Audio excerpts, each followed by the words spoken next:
Nzambe yangu ya nyonso ozali monene owakoki kobeta netembe te. Et nous te disons merci pour ta grâce ce matin. Mpe topesi yo matondi mpo na ngolu na yo ntongo ya lelo. Merci pour la présence de tes éminents serviteurs. Matondi mpo na bojalisami ya basali na yo. Attendons ton gloire. Na kombo na yo pesa nkembo. Dans le nom de Jésus-Christ. Na kombo ya Yesu Kristo. Ensemble nous disons Amen. Elongo tolobi Amen. Merci beaucoup. Matondi mingi. Nous pouvons reprendre nos places. Tokoki kozongela bisika na biso ya kovanda. Je suis très reconnaissant envers Dieu. Nayebi bolamu oyo Nzambe asaleli ngai. La problématique avec Dieu likambo na Nzambe est que pour agir, il fait cela au travers des hommes. ezali pwete ya sala azoleka na nzela ya bato. C'est ce qui me permet yango nde epesi nga ndingisa de dire au collège des fondateurs na grand merci. koloba na lisanga ya bato abandaki masolo matondi monene. Que vous ayez porté votre choix sur moi. Na ntina ete ondimaki nga nazalawa. Autant vous dites que vous allez me respecter. lolenge bozoloba ete bino bokomemia ngai. Et moi je vous promets avec ces micros que le respect sera mutuel. nga nazolaka bino na nzela elobelo ete nga mpe nakoyeba kozongisela bino limemia wana. Et vous pouvez être très sûr. Pe sengeli bosukisama. Je ne serai pas ivre du pouvoir. nga nakozala moto alangwe bokonzi te. Je ne serai pas corrompu par le pouvoir. nakozwa kaniaka ya bokonzi te. L'autant que je serai président représentant légal de l'église du réveil du Congo, wana nakozalaka mokambi pe motalisi eklesi ya bolamuki ya Congo. c'est un petit temps par rapport au temps que moi j'ai vécu avec vous depuis que nous sommes ensemble. Tango oyo nga nakokamba eklesi ya bolamuki ya Congo ezali moke kolandisa tango oyo nga navandi na bino elongo. Pour dire quoi? Mpona aloba nini? Je ne peux pas détruire ce que nous avons bâti ensemble à cause de 2 ans, de 3 ans ou même de 5 ans. nakoki te nabebisa oyo totonga elongo na ntina mibu mibale to pe misato ya pamba. À vous tous, peuple de Dieu, serviteurs de l'Éternel. Na bino nyonso libota na Nzambe pe basali na nkolo. Sentez-vous honoré que nous puissions être ensemble. Bino bomeni ya malolenge tozali elongo. Je ne marcherai pas sur vous. Nga nakoniata bino te. Mais nous marcherons ensemble. Kasi tokotambola elongo. Yes. C'est pourquoi je peux dire à ce moment, ndebo nakoki koloba na ntango oyo. ensemble nous sommes forts. Elongo tozali makasi. Bénissons le Seigneur. Nazopambola nkolo. Parce que quand je vais faire mon discours, je ne saurais pas m'arrêter. Nous avons quelques représentants de nos provinces. Nous avons la province du Congo central. Le régional m'a dit qu'il a mandaté un évêque qui va représenter la province dans ses assises. Je demande si l'évêque Jean-Pierre Mamba est là, il peut se lever. Est-ce que nous pouvons accepter et l'accueillir? Merci. Il représente le régional Théophanie qui est à Matadi pour des raisons d'occupation. Il a dit sois présent au nom de la province.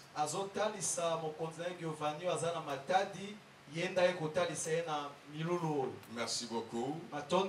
Nous avons la province de Kasaï représentée par l'évêque Léon Kunga. Ici, il est là l'évêque. Merci beaucoup. Merci, merci évêque. Nous n'avons pas le temps de vous présenter l'exécutif national.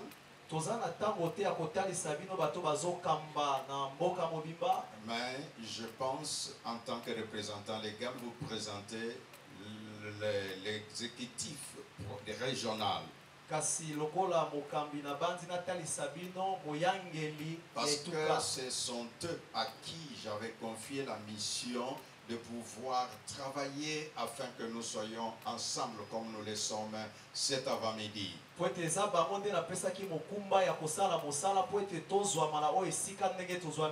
Alors si on peut m'apporter la liste, ça m'aiderait de parler en citant chacun son nom. C'est juste 5 personnes, il y a le régional et les 4 chefs de district.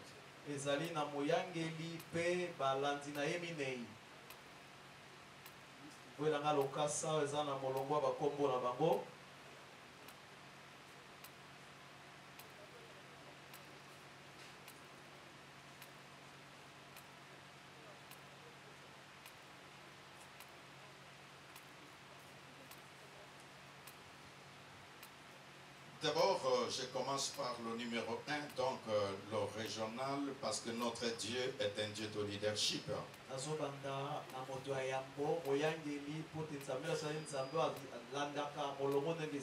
Pour la ville-province de Kinshasa, nous avons l'évêque régional Guy Daniel Ntassa, à qui je demande de se lever. Merci. Il est assisté par des adjoints. Nous avons Sylvain Ikalaba et Fifi Kindele. Est-ce qu'ils sont là? Merci de là où vous êtes, c'est déjà suffisant. Nous avons un secrétaire provincial. Nous avons Jean-Pierre Kadima. Merci beaucoup avec Jean-Pierre. Pour le district de Djangou, cher père fondateur, chers responsables des différentes plateformes, distingués invités à vos titres et qualités. C'est pour moi une immense joie de remercier notre Dieu de nous avoir conduits à ce rendez-vous particulier de l'histoire de l'Église du Réveil du Congo sous le thème la restauration de l'Église. Soyez remerciés, chers éminents fondateurs de l'Église du Réveil du Congo, pour tant de sacrifices et de privations consenties d'abord pour la consolidation de nos ministères et ensuite pour la communion qui nous avait toujours caractérisés et qui avait donné naissance à notre confession religieuse, nous disons Église du Réveil du Congo. Comme vous le savez, le destin avait arraché à notre affection certains des leaders du Réveil qui, de leur vivant, ont marqué l'empreinte de l'Évangile dans notre pays. Il s'agit, on a déjà cité la répétition, la mère de la science, je reviens là-dessus. L'évêque Ntambwe Moupepe, je ne sais pas si un membre de sa famille est présent dans la salle, il peut lever la main. Nous avons l'apôtre Katoto Labouente, si son fils est dans la salle, il peut lever la main. Nous avons le pasteur Jonathan Mouela, nous avons le pasteur Joseph Matundu et nous avons l'apôtre Philippe Mutombo et d'autres que nous ne saurons pas citer. Je vous prie, chers amis, d'avoir toujours une pensée pieuse à l'endroit de ces éminents hommes de Dieu qui ont donné de leurs efforts pendant qu'ils étaient en vie pour notre chère institution. Que les membres de leur famille, de là où ils le sont, puissent trouver l'expression de notre communion parfaite. À vous tous, leaders, responsables des plateformes, serviteurs et servantes de l'Éternel, nous vous accueillons avec tous nos sentiments de reconnaissance pour avoir honoré votre présence à cette grande rencontre par-delà vos multiples occupations. Distingués invités à vos titres et qualités. Depuis 2003, l'Église du Réveil du Congo est passée d'un amalgame de groupes de prière, assemblées, communautés et ministères à une confession religieuse organisée, structurée et dotée de la personnalité juridique. Elle est à la fois interface vis-à-vis de l'État congolais.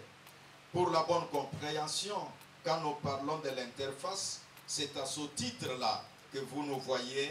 Quand il y a des grandes manifestations, il faut qu'il y ait un représentant de l'Église du Réveil du Congo.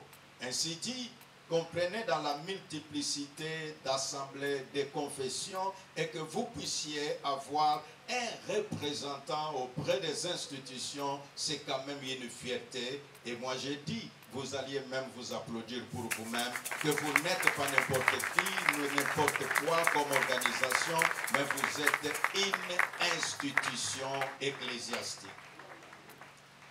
Outre sa mission prophétique, qui est celle de prêcher l'évangile et qui a conduit des centaines et des milliers d'hommes et de femmes à la conversion, l'Église du Réveil du Congo a développé l'engagement socio-pastoral pour promouvoir le bien-être de l'homme.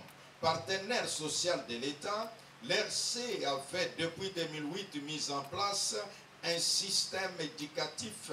Je demande à tous les amis qui travaillent dans le domaine de l'éducation au sein de l'Église du Réveil du Congo, de là où vous êtes, vous pouvez, les partenaires éducatifs, est-ce que vous pouvez vous lever un instant? Nous parlons là des chefs d'établissement, de la coordination. Levez-vous là où vous êtes. Est-ce que nous pouvons les applaudir? Donc ces hommes et des femmes s'occupe des écoles de l'Église du Réveil du Congo. Merci, reprenez vos places. Et donc nous disons que cela a permis d'avoir une coordination nationale des écoles conventionnées qui gère des centaines d'établissements des cycles complets de la maternelle jusqu'au secondaire en passant par le cycle primaire. Des enseignants et un personnel administratif émergent du budget de l'État et sont payés par le gouvernement de la République. Dans le même ordre d'idée, un département de santé et bien-être avait été mis en place avec près de 130 centres de santé autonomes sur l'ensemble du territoire national. Au travers de ce département, l'RC avait mis en œuvre des projets sur la communication pour le changement de comportement, la lutte contre le VIH-Sida, la lutte contre la tuberculose et plus récemment sa participation à la lutte contre Covid-19. S'il y a quelqu'un qui se pose des questions que l'Église du Réveil du Congo sur le plan social ne fait rien, il faut lui dire, nous faisons ce que nous pouvons. La problématique est que nous le faisons avec nos propres moyens. Toujours dans son engagement socio-pastoral, l'Église œuvre depuis 2003 au sein de la plateforme des confessions religieuses, où elle a fait preuve dans la médiation électorale, le plaidoyer et l'observation électorale. L'on parlait tout à l'heure de la falsification des documents. Moi, je peux vous dire, à la plateforme des confessions religieuses, aujourd'hui, l'archevêque général Albert Kankian Zawanambo n'est plus là-bas à la plateforme, mais on n'a pas changé l'histoire. On n'a pas falsifié pour dire parce qu'ils ne sont plus, on doit enlever leur nom. Son nom est encore là comme le fondateur de la plateforme. C'est pour vous dire, dans une société organisée, on ne change pas l'histoire. Par rapport à d'autres confessions religieuses, l'RC de sa forme pyramidale compte le plus grand nombre d'entités ecclésiastiques avec des milliers d'églises et d'assemblées, voire des milliers de fidèles. À titre illustratif, je vais juste vous donner 2 communes de la ville-province de Kinshasa et vous allez avoir l'idée de ce que nous représentons.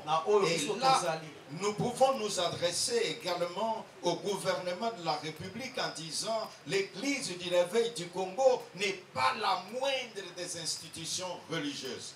Les exemples sont nombreux, mais j'en animais 2 seulement. 1.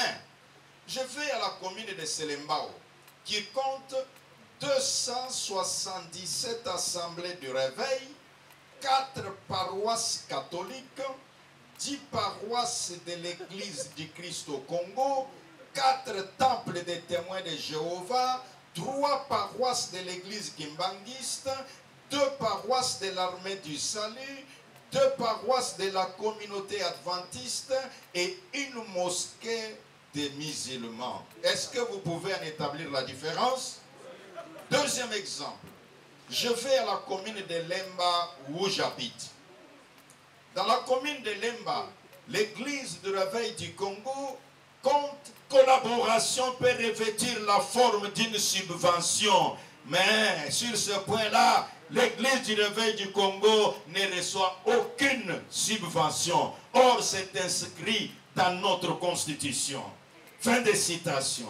S'il faut de bonne foi évaluer la mise en œuvre effective de l'article 37 de la Constitution, l'alinéa 3 et son ordonnance de mise en œuvre, l'Église du Réveil du Congo estime que l'heure n'est plus à l'humiliation de notre institution et encore moins au jugement des valeurs. Oh, nous ne les soutenons pas, nous ne leur donnons pas de l'argent parce qu'ils sont désorganisés. Nous disons au pouvoir public, nous sommes conscients, nous sommes organisés. Faites-nous confiance, appliquons ensemble la Constitution, appliquons l'article 37 de la Constitution et ça fait aussi justice pour nous.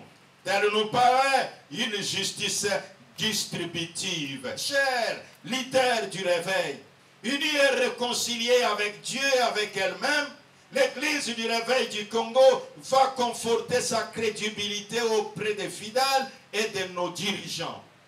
Ces derniers, catholiques ou protestants, ont toujours témoigné du bien fondé et de la diversité des dons spirituels et bénéficient même du fruit de ces dons-là en exercice. Voilà pourquoi nous devons porter haut la flamme de l'éthique dans l'exercice de nos ministères, afin de nous rendre crédibles vis-à-vis de nos compatriotes et de nos dirigeants. Car restaurer l'Église signifie que nous devons réprouver tout comportement d'indécence, d'injustice, d'inconvénance, les choses honteuses, le manque de scrupules et peut-être même de la malhonnêteté. John Maxwell, un enseignant de leadership, a défini que le leadership est l'influence. L'unité dans la diversité nous permet de consolider notre leadership. Bien-aimés, chers leaders, par les statistiques que je vous ai présentées, vous pouvez vous-même avoir le jugement et de dire, est-ce que nous pouvons être comptés comme les derniers de la classe des institutions de la République démocratique du Congo? Et parce que nous ne sommes pas les derniers, et donc nous méritons notre place réelle dans cette société. Et parce que nous ne sommes pas les derniers de la classe, je vous invite tous à la prise de conscience, afin que nous puissions, à chaque niveau où nous puissions nous retrouver, nous comporter en homme exemplaire. Alors je disais que c'est aussi ça le leadership. Parce que je parle du leadership, nous disons que l'unité dans la diversité nous permet de consolider notre leadership et notre agir collectif est influencé à la fois par-dessus tout processus de prise de décision dans les politiques publiques, à savoir dans les domaines de l'éducation, qu'on sache que l'Église du Réveil du Congo est là. Dans les domaines de la santé, qu'on sache que l'Église du Réveil du Congo est là. Dans les domaines de l'environnement et des ressources naturelles, qu'on sache que l'Église du Réveil du Congo est là. Dans les domaines de la sécurité, qu'on sache que l'Église du Réveil du Congo est là. Dans l'entrepreneuriat, nous avons écouté cet homme qui est en train de nous montrer le PME signifie des petites et moyennes entreprises. Dans leur démonstration, ils ont dit qu'avec l'Église, on peut équiper les membres de l'Église, leur montrer comment faire le projet et faire en sorte que le projet soit bancable. Et si déjà, quelqu'un avec une PME qui peut avoir 8 personnes engagées, même si elle est petite, l'autre a une petite entreprise, 8 personnes. Si nous avons 100 PME, fois 8, nous avons donné du travail à combien de personnes?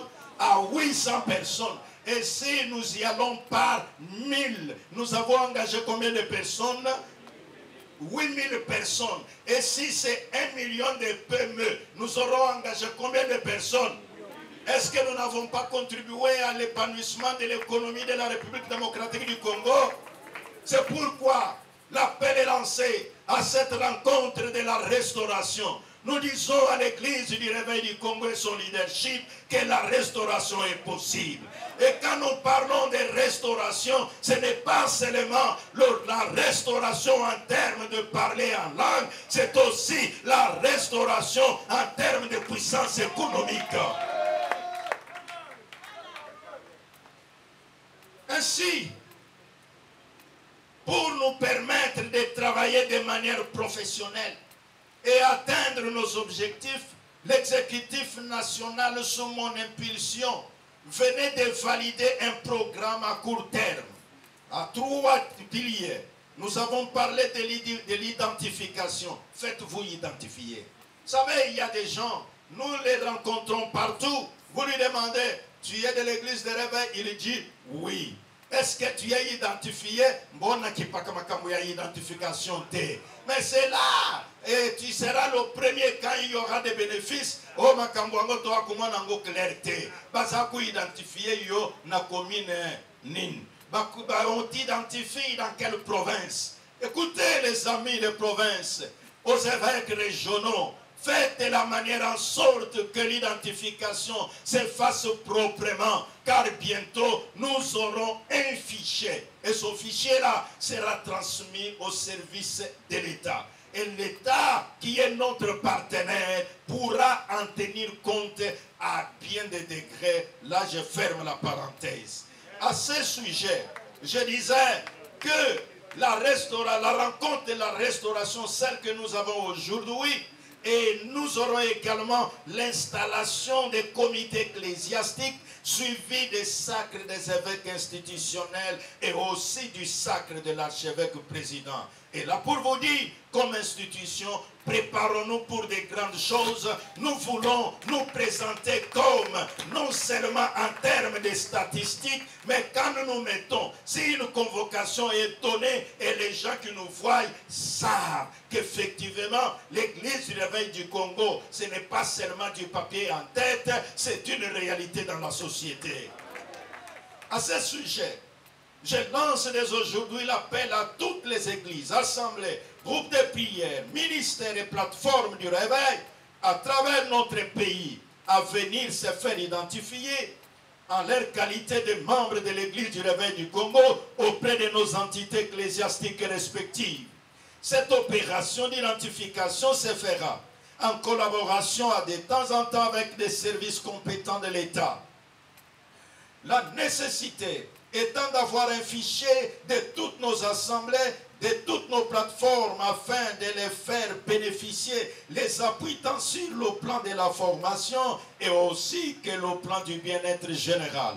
Entre-temps, une équipe de techniciens de haut rang est à pied d'œuvre pour développer un site internet intelligent. Donc je vous l'annonce, dans quelques semaines, le site internet intelligent de l'église du réveil du Congo va avoir le jour. Ce qui fera que même ceux de la diaspora, vous qui avez l'internet gratuit, vous aurez les informations de l'église du réveil du Congo en temps réel. Et vous saurez que les choses officielles sont celles qui seront publiées sur notre site internet et non pas sur ce que quelqu'un dira sur Facebook, sur WhatsApp ou sur Instagram. Et donc, chers amis, nous disons que par là, nous, en tant qu'Église du Réveil du Congo, aussi est-il de mon devoir d'exprimer au nom de l'exécutif national notre besoin d'avoir un cadre de travail adéquat. Je lance encore une fois l'appel aux dirigeants de notre pays et aux hommes de bonne volonté de mettre à notre disposition un cadre idéal pour le travail, un immeuble comme siège devant abriter nos différents services. C'est un appel lancé et au pouvoir public et aux hommes de bonne volonté. Ainsi, il est de même de l'acquisition des espaces tant à Kinshasa que dans nos 26 provinces. Ces espaces nous permettront de construire des ouvrages à usage multiple, des bureaux, centres de santé, des écoles pilotes et d'initier des projets dans les domaines de l'agriculture et de l'élevage. Distingués invités, le moment est venu pour nous, les leaders du réveil, représentants légaux des communautés, présidents des plateformes, d'appuyer la vision de son Excellence, Monsieur le Président de la République et chef de l'État, tel que défini à travers les 6 axes prioritaires. Créer plus d'emplois en accélérant l'entrepreneuriat des jeunes. Voilà pourquoi nous disons qu'avec ce programme, nous avons dit à la communauté internationale de cesser avec le double langage. La restauration de l'unité du pays, nous avons fait appel aux fils et aux filles de notre grand Congo d'être en communion, donc la cohésion nationale. C'est par là que nous avons dit restauration signifie aussi que la paix revienne à la partie orientale de notre pays. Nous avons parlé autour de ces idées pour donner un message et le peuple a répondu présent. Les leaders, les pasteurs, les évêques, les apôtres ont été tous unanimes. Nous avons eu même la participation des 3 provinces ecclésiastiques, le Maï-Ndombe, le Congo central et le Kasaï. C'est pour dire qu'effectivement, nous voulons faire entendre notre joie pour que la paix revienne à la République démocratique du Congo et aussi